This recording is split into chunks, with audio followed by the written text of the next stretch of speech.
Halo anak-anak ibu semuanya, selamat pagi dan salam sejahtera bagi kita semua. Jumpa lagi bersama ibu di sini. Hari ini kita akan melanjutkan pembelajaran kita mengenai subtema 2. Nah, anak-anak, walaupun kita berada di rumah, sekolah di rumah, tapi kita tetap harus menjaga kebersihan dan kesehatan kita agar kita dapat terhindar dari virus COVID-19.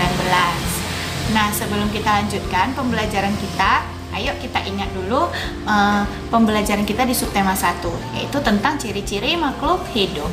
Nah, apa saja itu ciri-ciri makhluk hidup anak-anak? Yang pertama, bernapas. Yang kedua, bergerak. Yang ketiga, tumbuh. Yang keempat, memerlukan makanan. Yang kelima, berkembang biak. Dan yang keenam, peka terhadap rangsang. Itu ciri-ciri makhluk hidup itu yaitu tumbuh. Nah, kita akan membahasnya di subtema 2, bagaimana pertumbuhan dan perkembangan manusia. Nah, anak-anak ibu, tujuan pembelajaran kita pada hari ini yang pertama, anak-anak ibu mampu menemukan informasi melalui kegiatan wawancara. Yang kedua, mampu menemukan informasi dan menuliskan informasi sesuai dengan kosakata yang tepat. Yang ketiga, anak-anak ibu nanti mampu menunjukkan perilaku yang sesuai dengan sila kedua Pancasila.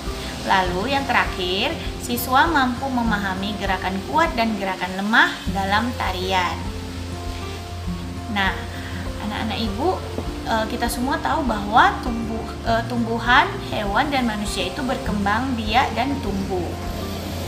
Nah, dalam masanya manusia mengalami pertumbuhan dan perkembangan. Pertumbuhan itu ditandai dengan bertambahnya berat badan dan tinggi badan. Nah, perkembangan itu ditandai dengan dari emosi dan pikiran. Nah, contohnya seperti ini. Nah, ketika kecil, ini ada gambar si Udin.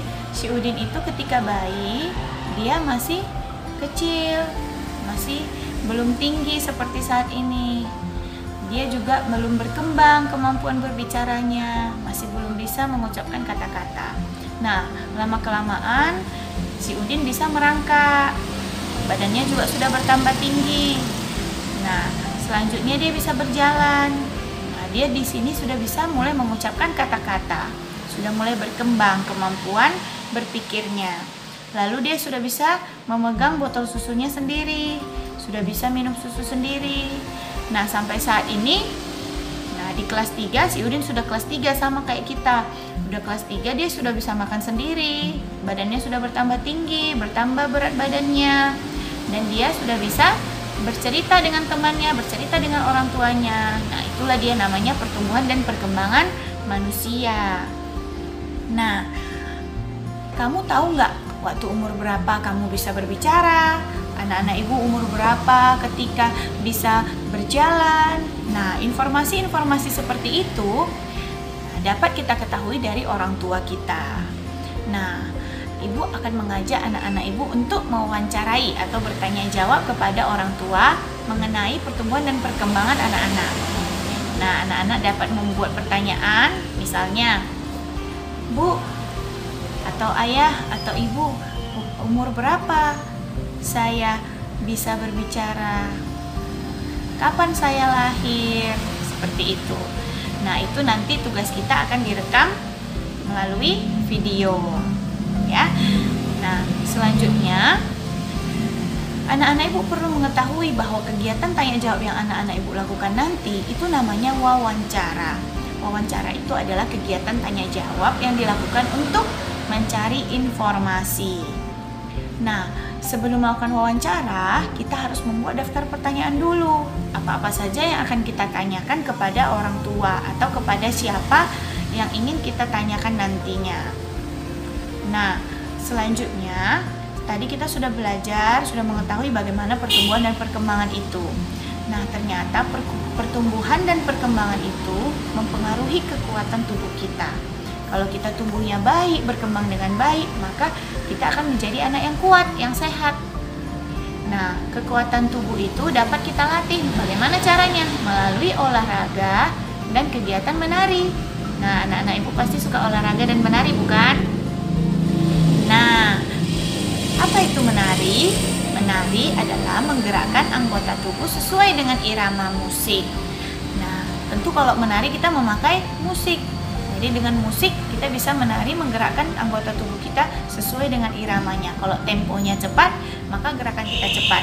Kalau temponya lama, maka gerakan kita akan lambat. Nah, anak-anak ibu, anggota badan yang biasa digerakkan saat menari adalah kepala, tangan, dan kaki. Nah, dalam menari ada gerakan yang kuat dan ada gerakan yang lemah. Nah, kalau gerakan yang kuat itu dilakukan dengan kuat, dengan tenaga yang kuat. Kalau gerakan yang lemah dilakukan dengan tenaga yang lebih lemah. Nah, contoh gerakan kuat adalah gerakan seperti orang mendorong meja. Nah, kalau mendorong meja kan membutuhkan tenaga. Nah, selanjutnya contoh gerakan lemah adalah gerakan menjemur pakaian. Nah, sekarang ibu akan mengajak anak-anak ibu untuk melihat dan mengelompokkan gerakan-gerakan yang sudah ibu buat di layar. Nah, di sini ada kotak, ibu ada buat gerakan itu termasuk gerakan lemah atau gerakan kuat. Nanti anak-anak ibu tinggal memberikan tanda checklist. Nah, misalnya contoh gerakan menyiram bunga. Nah, menyiram bunga itu gerakan apa? Gerakan lemah atau gerakan kuat? Nah, ternyata itu gerakan lemah. Nah, selanjutnya gerakan seperti mengangkat barang, itu gerakan lemah atau gerakan kuat? Nah, anak-anak ibu bisa mengerjakannya nanti. Itu dia tugas kita yang kedua. Nah, selanjutnya anak-anak agar menjadi anak yang kuat, ya kan? Kita kan mau menjadi anak yang kuat dan sehat. Nah, bagaimana caranya? Kita harus tumbuh dan berkembang dengan baik. Nah, apa sih yang mempengaruhi pertumbuhan dan perkembangan kita? Nah, yang mempengaruhinya adalah makanan sehat. Nah, makanan yang sehat itu adalah makanan yang bergizi dan bersih. Nah, makanan sehat itu contohnya apa? 4 sehat 5 sempurna. 4 sehat 5 sempurna itu apa saja, anak ibu? Yang pertama, makanan pokok. Makanan pokok berupa nasi, jagung, ubi, sagu, kentang, mie, roti. Yang kedua adalah lauk pauk. Lauk pauk itu contohnya tahu, tempe, telur, daging, ikan. Yang ketiga sayur-sayuran. Sayur-sayuran banyak sekali macam-macamnya.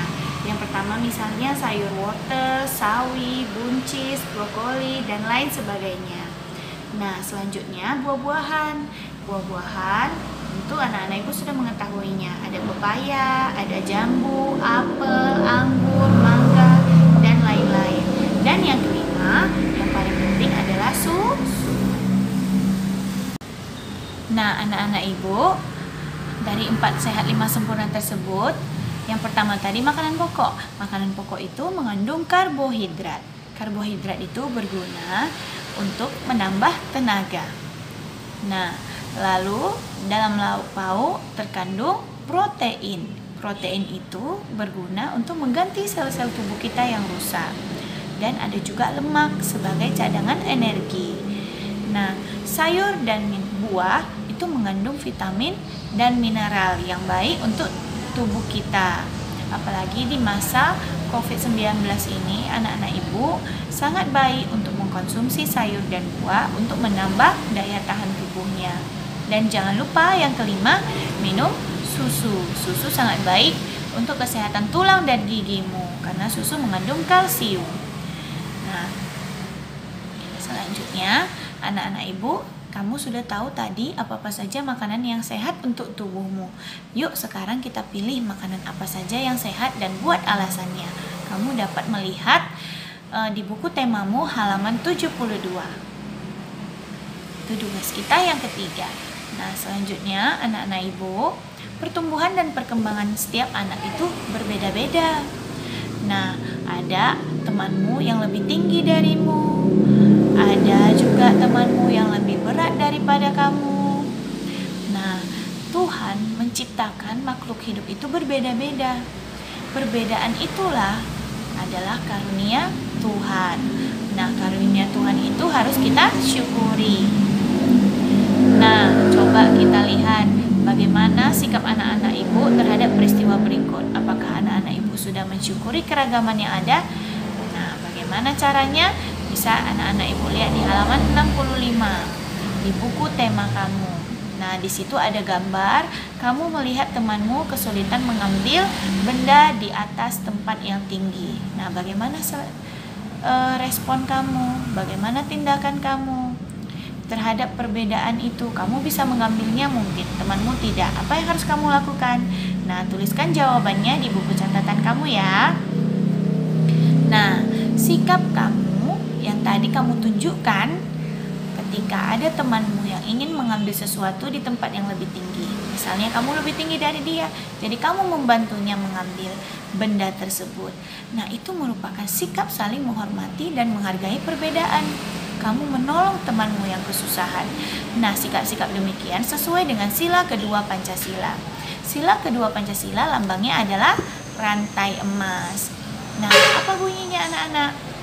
Nah, betul, kemanusiaan yang adil dan beradab.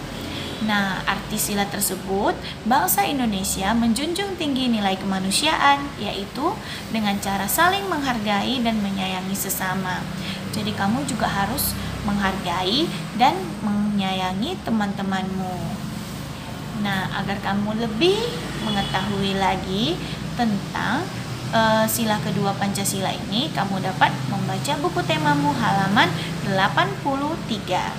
Jangan lupa pertanyaannya ada di halaman 85 untuk dijawab.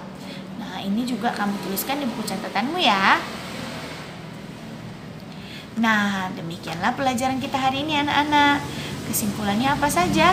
Ayo, yang pertama, kamu tahu pertumbuhan dan perkembangan manusia itu dipengaruhi oleh faktor apa saja? Ada faktor makanan, faktor olahraga, dan keturunan orang tua. Nah, yang kedua, bahwa kalau mau sehat, kita harus makan makanan yang bergizi. Yang ketiga, setiap perbedaan pada makhluk hidup harus kita hormati. Nah, yang terakhir, sikap saling menghormati dan menghargai perbedaan itu adalah contoh pengalaman sila kedua Pancasila. Dan yang terakhir, jangan lupa kamu harus ingat bahwa dalam menari itu ada gerakan kuat dan gerakan lemah. Nah, itu dia tadi anak-anak Ibu pembelajaran kita hari ini. Jangan lupa tetap menjaga kesehatan dan kebersihan.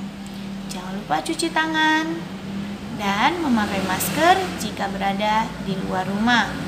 Terima kasih anak-anak Ibu, sampai jumpa di video kita selanjutnya. Bye-bye.